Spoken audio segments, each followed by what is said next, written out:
আহমদকে বক্তব্য দেওয়ার জন্য অনুরোধ জানাচ্ছি।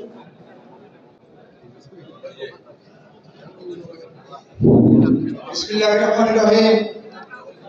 সবাইকে আমার পক্ষ থেকে আসসালামু আলাইকুম। আজকের সময় স্বল্পতার কারণে আমার বক্তব্য বলার সুযোগ দিয়ে দিলাম।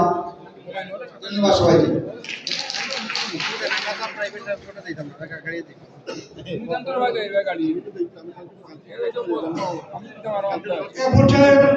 বক্তব্য রাখার জন্য আমি অনুরোধ করছি জাতীয়তাবাদী যুবদল যুক্তরাজ্য শাখার যুক্ত সাধারণ সম্পাদক জায়েদ মানিককে বক্তব্য রাখার জন্য আমি অনুরোধ জানাচ্ছি। প্রস্তুত থাকার জন্য অনুরোধ করছি যুগ্ম সাধারণ সম্পাদক সবাই সংক্ষিপ্ত মাত্র 1 মিনিট।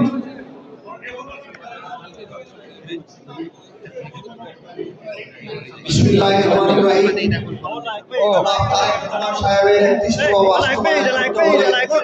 আমি প্রথমে বলবো যারা 5 আগস্টের আগে যারা রাজনীতিতে